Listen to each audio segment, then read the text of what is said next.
Chapitre 15. Les saints louant les œuvres merveilleuses du Seigneur dans les airs. Apocalypse 15, 1, 8. Puis je vis dans le ciel un autre signe grand et admirable. 7 anges qui tenaient 7 fléaux, les derniers, car par eux s'accomplit la colère de Dieu. Et je vis comme une mer de verre, mêlée de feu, et ceux qui avaient vaincu la bête et son image et le nombre de son nom, debout sur la mer de verre, ayant des harpes de Dieu. Et ils chantent le cantique de Moïse, le serviteur de Dieu, et le cantique de l'agneau en disant : Tes œuvres sont grandes et admirables, Seigneur Dieu Tout-Puissant, tes voies sont justes et véritables, Roi des nations. Qui ne craindrait, Seigneur, et ne glorifierait ton nom? Car seul tu es saint, et toutes les nations viendront et se prosterneront devant toi, parce que tes jugements ont été manifestés. Après cela, je regardai et le temple du tabernacle du témoignage fut ouvert dans le ciel. Et les 7 anges qui tenaient les 7 fléaux sortirent du temple, revêtus d'un lin pur, éclatant, et ayant des ceintures d'or autour de la poitrine. Et l'un des 4 êtres vivants donna aux 7 anges 7 coupes d'or, pleines de la colère du Dieu qui vit au siècle des siècles. Et le temple fut rempli de fumée à cause de la gloire de Dieu et de sa puissance, et personne ne pouvait entrer dans le temple jusqu'à ce que les 7 fléaux des 7 anges fussent accomplis. Exégèse. Verset 1. Puis je vis dans le ciel un autre signe grand et admirable, 7 anges qui tenaient 7 fléaux, les derniers, car par eux s'accomplit la colère de Dieu. Le chapitre 15 nous parle de la fin du monde amenée par les fléaux des 7 coupes qui seront déversées par les 7 anges. Quels les 7 autres signes dans le ciel, grands et admirables que vit l'apôtre Jean? C'est la scène étonnante et merveilleuse des saints se tenant sur la mer de verre et louant les œuvres du Seigneur. Verset 2. Et je vis comme une mer de verre mêlée de feu, et ceux qui avaient vaincu la bête et son image et le nombre de son nom, debout sur la mer de verre, ayant des harpes de Dieu. La phrase « comme une mer de verre mêlée de feu » nous dit ici que les gémissements de souffrance sur cette terre atteindront leur sommet lorsque Dieu déversera les fléaux des 7 coupes sur celle-ci, et que les saints d'un autre côté loueront le Seigneur dans les airs. Les fléaux des 7 coupes déversés par Dieu sur cette terre le seront pour venger les saints de leurs ennemis. À ce moment, les saints, ayant participé à leur résurrection et à leur enlèvement par Dieu, se tiendront sur cette mer de verre mêlée de feu pour louer ses œuvres.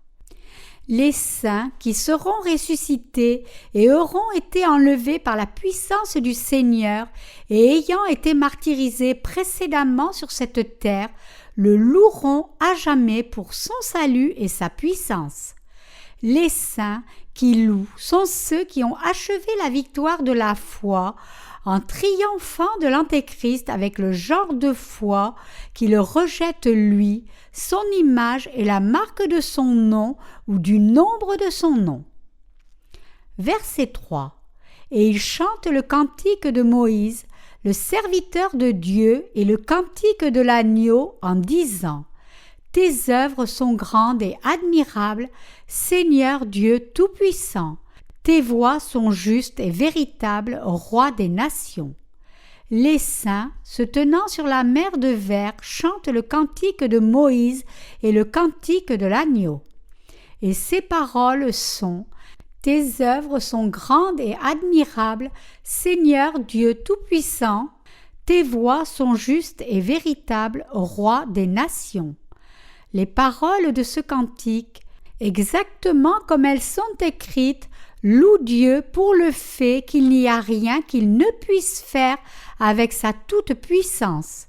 Il est aussi écrit ici que ses œuvres sont grandes et admirables. Le mot admirable signifie ici quelque chose de tellement grand que les mots ne peuvent l'exprimer.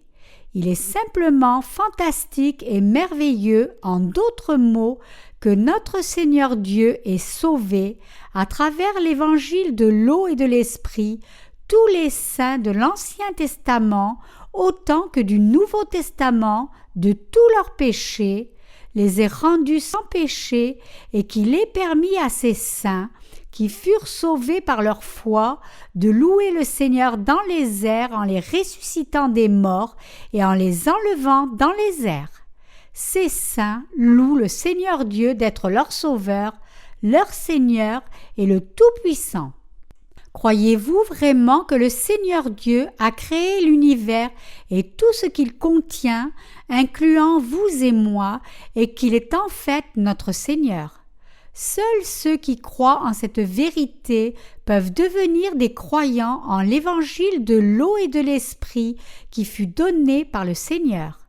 Ceux qui possèdent cette foi sont ceux qui possèdent la véritable foi. Les chrétiens doivent savoir et croire que Jésus est le Créateur qui fit l'univers entier et tout ce qu'il contient. Et ils doivent louer et adorer le Seigneur Dieu en connaissant et en croyant en ses œuvres. Tes œuvres sont grandes et admirables, Seigneur Dieu Tout-Puissant. Cette louange de foi montre la vraie foi des saints qui sont vraiment nés de nouveau et qui chantent le cantique de Moïse et le cantique de l'agneau. Croyez-vous que le Seigneur Jésus est Dieu Tout-Puissant? Ceux qui croient que Jésus est Dieu lui-même, celui qui créa l'univers entier, croient aussi que le Seigneur vint sur cette terre dans la chair d'un homme, qu'à l'âge de 30 ans il fut baptisé par Jean pour prendre une fois pour toutes les péchés de l'humanité, et qu'il versa son sang et mourut sur la croix, puis ressuscita des morts. Par leur foi, ils reçoivent la rémission du péché et deviennent saints. Ceux qui connaissent cette vérité et ont la vraie foi en celle-ci peuvent en fait être décrits comme des gens de grande foi. Le passage dit ici que les saints enlevés louent Dieu dans les airs, disant « Tes œuvres sont grandes et admirables ».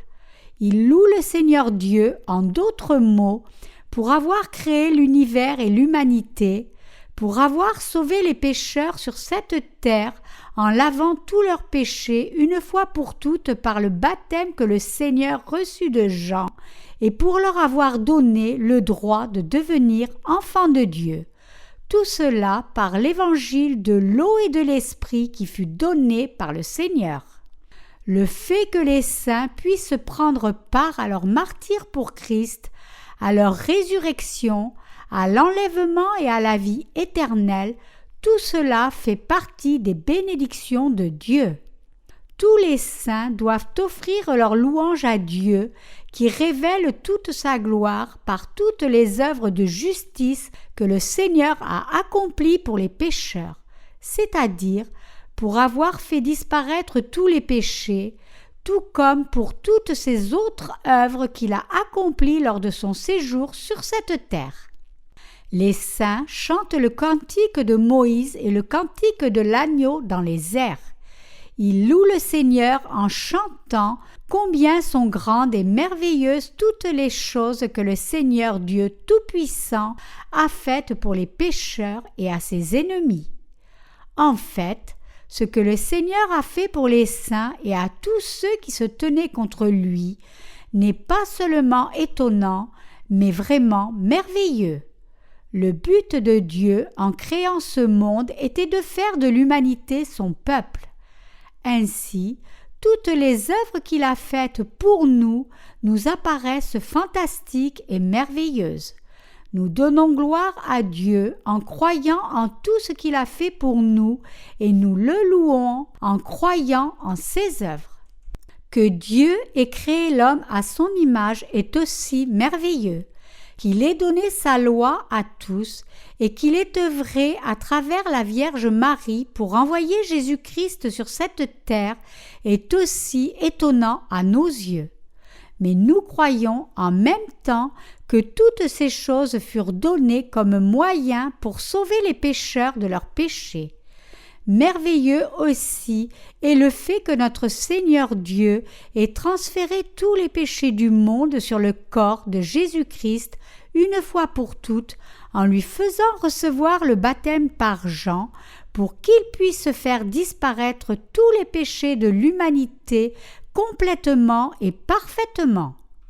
Pour ceux qui croient en l'évangile de l'eau et de l'esprit, il est aussi fantastique et merveilleux que le Seigneur Dieu leur ait donné la rémission éternelle du péché et son Saint-Esprit, et qu'il ait fait en sorte que ces saints prêchent l'évangile de l'eau et de l'esprit à travers le monde entier est une autre bénédiction merveilleuse, quelque chose qui est, encore une fois, merveilleux pour nous. Le fait que notre Seigneur Dieu permette le martyre aux saints, leur permette de ressusciter et d'être enlevés et de vivre dans la gloire éternelle dans les cieux, toutes ces œuvres sont aussi de merveilleuses bénédictions. Ayant planifié toutes ces choses, Dieu les accomplira toutes lorsque le temps sera venu. Ces œuvres du Seigneur qui font que les saints glorifient et louent Dieu se transforment en grandes bénédictions en nos cœurs. Nous en remercions aussi le Seigneur et sommes bénis par le fait qu'il nous vengera lui-même de ses adversaires par sa toute-puissance s'exerçant à travers le fléau des 7 coupes. Puisque toutes les œuvres du Seigneur Dieu apparaissent aux yeux des saints comme étant au-delà de toutes leurs limites, ils le louent. Ils louent donc le Seigneur pour son omnipotence, pour sa puissance et ses œuvres merveilleuses. Notre Seigneur Dieu est digne de recevoir toute la louange, non seulement de l'humanité, mais aussi de toute la création dans l'univers. Alléluia! Ceux qui ont connu, expérimenté et vu de leurs propres yeux ce que le Seigneur Dieu a fait pour eux ne peuvent que le louer pour sa toute-puissance, sa parfaite sagesse, sa justice, son éternel juste jugement qui ne change pas et son amour éternel et constant. Le Seigneur permit aux saints de le louer à jamais pour ses œuvres merveilleuses. Ainsi, les saints louent le Seigneur Dieu éternellement pour toutes les œuvres qu'il a accomplies pour eux, pour sa bonté et sa grandeur.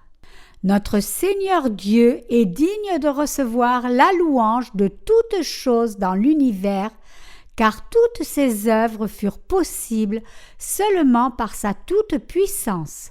Alléluia! Je loue le Seigneur pour sa puissance et pour son amour béni, éternel et constant. Verset 4.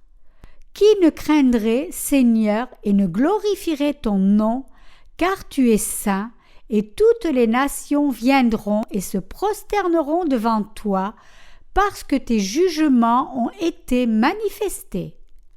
Les saints dans les airs chantent la louange des œuvres du Seigneur par leur bouche. Qui ne craindrait, Seigneur, et ne glorifierait ton nom? C'est une louange remplie de conviction et de foi, proclamant avec confiance que personne ne peut s'opposer à la gloire du Seigneur Dieu et que personne ne peut non plus l'empêcher de recevoir la louange. Qui peut se tenir devant le nom du Seigneur sans trembler de peur? Il n'y a personne ni rien en ce monde, dans l'univers entier, ni dans tous les domaines éternels qui puisse s'opposer et vaincre notre Seigneur Dieu, car Jésus est le Roi des rois et le Dieu Tout-Puissant.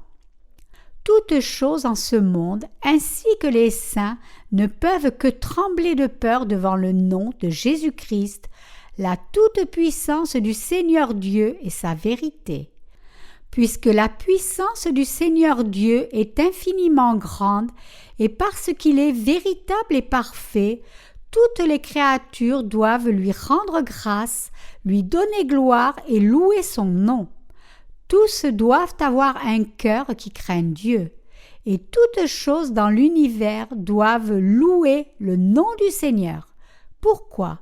Parce que notre Seigneur est saint et qu'il a délivré toute l'humanité de toute son injustice. Puisque les fléaux des 7 coupes que le Seigneur déversera sur l'Antéchrist, ses disciples et les religieux vivant sur cette terre manifesteront sa justice, nous ne pouvons que le louer.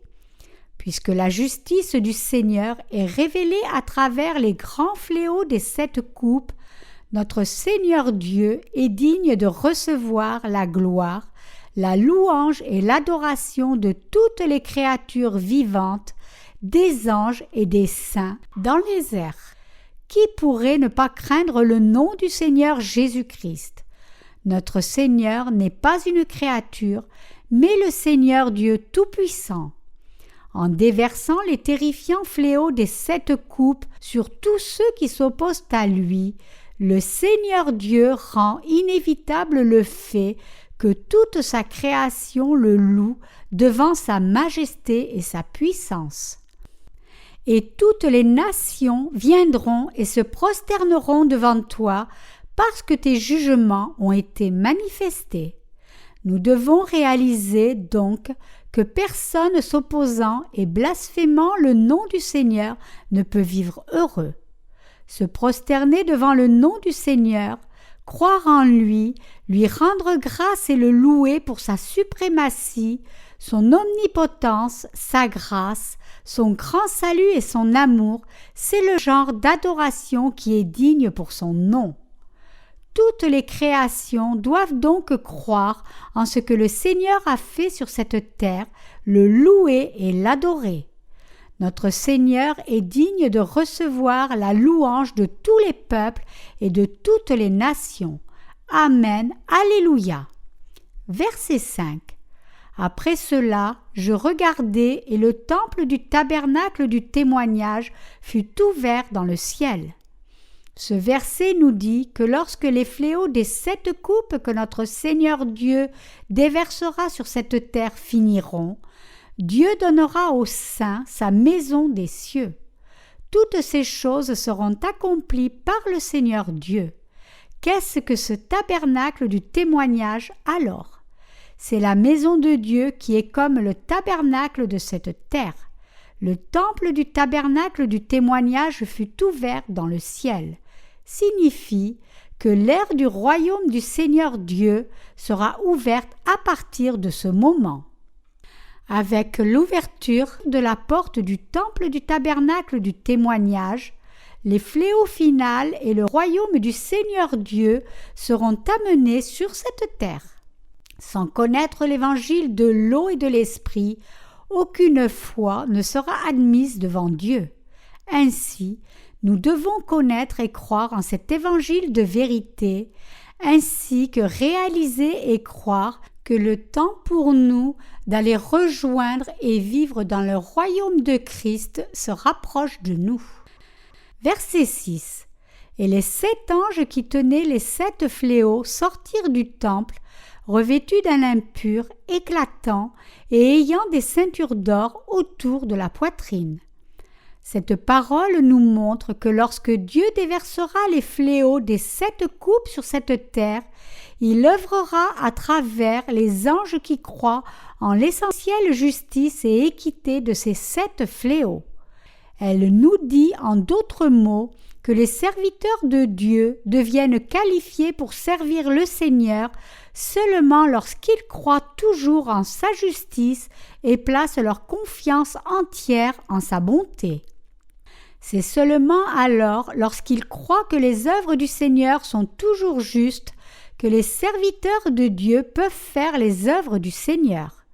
Les saints peuvent donc être utilisés comme les précieux serviteurs de Dieu, seulement lorsqu'ils sont revêtus de la justice du Seigneur, mettent l'espérance du salut comme un casque, défendent leur foi et vivent une vie qui glorifie le Seigneur. Verset 7. Et l'un des 4 êtres vivants donna aux 7 anges 7 coupes d'or pleines de la colère du Dieu qui vit au siècle des siècles. Cela nous dit que lorsque Dieu œuvre à travers ses serviteurs, il les fait travailler d'une manière ordonnée et veille à ce que de telles œuvres soient accomplies de la bonne manière. La phrase « l'un des 4 êtres vivants » nous montre que le Seigneur place ses précieux serviteurs selon ses plans et qu'il œuvre à travers eux. Les 4 créatures vivantes qui apparaissent ici sont les 4 plus précieux serviteurs du Seigneur qui se tiennent toujours avec lui et qui furent les premiers à servir ses desseins. Nous devons réaliser la suprématie de Dieu et son omnipotence, et nous devons aussi croire qu'il œuvrera à travers ses serviteurs. Verset 8. Et le temple fut rempli de fumée à cause de la gloire de Dieu et de sa puissance, et personne ne pouvait entrer dans le temple jusqu'à ce que les 7 fléaux des 7 anges fussent accomplis. Avant que le Seigneur Dieu n'ait accompli son jugement sur cette terre, personne ne peut entrer dans son royaume. Ceci nous dit à quel point est parfaite la sainteté de Dieu. Cela nous dit aussi qu'il n'est pas un Dieu qui prend plaisir à la méchanceté. Psaume 5, 4. Nous devons donc nous rappeler que si quelqu'un veut entrer au royaume de Dieu, il doit croire en l'évangile de l'eau et de l'esprit que le Seigneur a donné à l'humanité. Notre Seigneur Dieu permettra seulement à ceux qui croient en cet évangile d'eau et d'esprit d'entrer dans son royaume. Aux saints qui ont reçu la rémission du péché, Dieu a donné la bénédiction de vivre pour toujours dans son royaume après avoir détruit ses ennemis en déversant les fléaux des 7 coupes. Toutes les œuvres de Dieu atteindront un niveau au-delà de l'imagination humaine, révélant sa grandeur et sa suprématie. En jugeant ses ennemis, Dieu manifeste son omnipotence. Si Dieu n'avait pas la puissance de punir ses ennemis pour leur péché de rébellion contre lui, il ne serait pas capable de recevoir la louange de la part de tous. Mais comme Dieu a plus qu'assez de puissance pour punir ceux qui s'opposent à lui, le Seigneur Dieu amènera son jugement sur ses ennemis et les condamnera à la punition éternelle de l'enfer. Notre Seigneur est plus que digne d'être loué à jamais par tous les gens de toutes les nations. Dieu accomplira ainsi son jugement sur ses ennemis pour tous leurs péchés et ouvrira son royaume. Amen. Nous remercions notre Seigneur Dieu pour sa grande puissance, sa gloire et sa sainteté. Alléluia.